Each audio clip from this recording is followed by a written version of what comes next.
Hello, my name is Molly Stevenson, and this is my presentation on the information world of seniors. To start, let's take a further look into who seniors really are. So, who they are. They're just like us. They start off, they live their life, they work, and then they retire, and then they move on.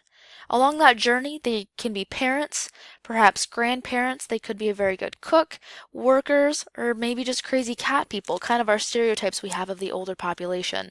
Among that list, they are also the fastest growing population in our nation. They're expected to double in population within the year 2050. Um, for that age group, we think of seniors as anyone of the ages 60 and older.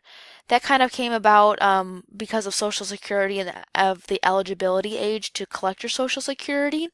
But within that large age group, we actually have three separate subcategories. We have the young old, which is ages 65 to 74. We have the old old, which is ages 75 to 84. And then we have the oldest old, which is ages 85 and up. So that's kind of who we think they are. But who they actually are is very different. They might be trendsetters and they might be really good at poker. They might have a great sense of fashion. They might be big party goers, a little bit different than who we think they are. What they like to do. They're going to have hobbies just like you and I. They might like to garden, perhaps some light exercising. Maybe they volunteer every Sunday for a local organization. They're also going to have some time for leisure and relaxation. If they do happen to be retired, they're going to have some increased free time to spend, and they might spend it doing some casual leisure, which is a great site for information encountering. They're also going to practice independent learning.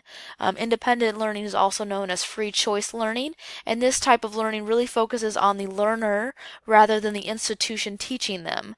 So the learner gets to pick whatever they like to explore and research. So perhaps as a child, they in a science class they learned about birds, and since then they've become an avid bird watcher. It was through their own choice and passion that they did that extra research and did that independent learning. They're also going to connect with friends and family. They might have old friends that they like to keep up with. They're also going to create new friends as they go along, which helps to create a larger social network for them to interact in. And they're going to do both of these things both in person and online. Where they go to do some of these things. They're going to visit places like museums, maybe go on a trip to the Grand Canyon, visit a local aquarium, a demolition derby, whatever they like. A lot of these places, they're social places where they can do that in-person interaction and cultivate their social networks. But they're also going to be continuing to do things online as that is the preference of most people today. Why they do it. There's a study looking at the connection between internet usage and the quality of life of the elderly that noticed that increased internet usage resulted in increased social interaction. And that increased social interaction led to increases in mental and physical health, and it also helped to decrease depression and loneliness. Now, looking at the literature, we'll look at some areas of agreement between researchers. Chapman and Williamson both agreed on some of the common sources of information for seniors, which include newspapers, radios, magazines, television, and a big one is family and friends. They also agreed on the topics of interest of seniors, the top three being health, income and finance, and recreation. And a lot of researchers also noted that this is a very understudied population and that we need more study in the future. Some areas of disagreement. There wasn't really any direct disagreement because the research was so sparse and also because each study didn't really have any overlapping information because they studied a very specific part of the senior population.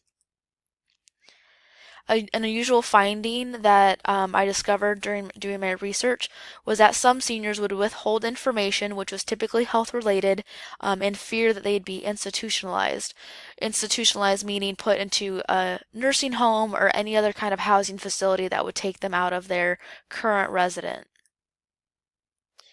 For the future study, as we grow ourselves, the need for more information on the population will increase, so hopefully that'll motivate us to do some more specialized research, especially on nursing homes and other housing facilities, and also on the different age groups within the larger population. Next, we'll discuss a little bit more in detail about the information world. Specifically, for seniors, they're very commonly homogenized. We think of them as just one big group. They're just old, they like to live in Florida, might have a lot of cats, and that's all we really know. We haven't really done the research and we don't know a lot. So it's a very broad and vague and usually inaccurate or stereotypical view of seniors and their information needs. But if we look at Chapman's small worlds theory, we can see that seniors are much more diverse. So we look at them and we see the different age groups, the young old, the old, and the oldest old. And we also have those that might live in a more rural setting versus an urban setting, which is going to change their information needs and how they seek out that information. We also have the differences in housing. We have a possible nursing home, or we have perhaps living by themselves or with a friend or family member, which is going to change things as well. And also just the ethnicity and culture of the group could also be a lot to vary. So some of my research included looking at elderly Chinese, people in Kenya, and also people in Taiwan, and just the different cultures and how they treat their elderly is going to change some things about their information needs. So each of these small worlds I just spoke about is going to have kind of their own rules. So like I mentioned earlier, maybe those in a housing world that they live by themselves or with a family member, they're going to withhold certain health information to make sure that situation doesn't change and they get moved somewhere else. We're also going to talk a little bit about cognitive authority, gatekeeping, and access to information. So cognitive authority, these seniors are placing their trust and their cognitive authority in certain members in their life, typically family members, doctors and other medical professionals, any kind of expert they might run into, such as a financial advisor or someone helping them with their retirement benefits, and any other gatekeepers of information. Speaking of gatekeeping, those same people I just talked about with the cognitive authority, because the seniors have placed that extra power and that cognitive authority on these people, some of that power can go to misuse. Unfortunately, sometimes we might see people abuse that, such as doctors. They might, rather than gatekeeping, give misinformation for financial gain. You also might see family members that will control or restrict access to information in order to have an extra control on that family member. Also, just basic access is hard to come by for every senior because they might not have the necessary transportation to get to where they need to for the information. They also may not have the finances needed for some kind of technology to access information. And if they are able to purchase that technology, they might have a lack of familiarity or comfort using that technology, which denies them that access to information. Now, seeing those issues, we can kind of look at what we in the information professional field can do to help those. So there's education and training. So especially as librarians, we can help promote serendipitous searching. So instead of having seniors fear that if they push a button on their computer, everything's going to break, we can help ease that tension, and we can teach them how to use search tools, basic search tools, and for that we can highlight trusted sources. We can help them realize the difference between real and fake news and how to fact check other sources so they're not getting misinformation. We also want to include family members in on this process because they are such a big part of the information world of seniors and they're a very trusted source. We can also look into specialized training for staff that works specifically with seniors. As you age, there might be a higher frequency of mental illness, so you can have staff that are prepared to help with those specific information needs of those with a mental illness. We can also be more cognizant of the senior-specific resources in our communities and understand that if we don't have the ability or the capacity to help fulfill their need, that we can give them to a place that does have that capacity. We can also just allow a little extra time for communication. A researcher in a study that I read put it very well, saying, by taking time to engage an elderly person in a brief adult conversation has made the person feel important for a little while and thus reinforced his sense of self-worth, something many persons have lost. So it really emphasizes the fact that just a few minutes of your time can really make a difference in improving just the quality of life and the interaction with someone, which may encourage them to maybe take a little bit bigger steps in their information seeking. We also have the issues with access that we can help. So we can help provide basic computer classes for seniors and include some one-on-one time because they might have more detailed questions than just a typical program or class that's offered to the public. We can also help to create devices designed with fewer options which can lessen anxiety. As you can see in the picture with the remote control, sometimes taping off those extra options and making them inaccessible can actually help to reduce anxiety.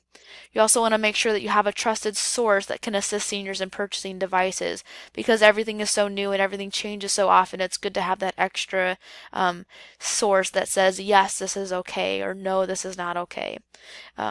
Also allow a trial period, maybe a little bit longer than a typical refund period would be, just because it takes more time to really see what seniors need this product for if it's something very new to them. Next, we can look at what libraries can specifically do to help seniors.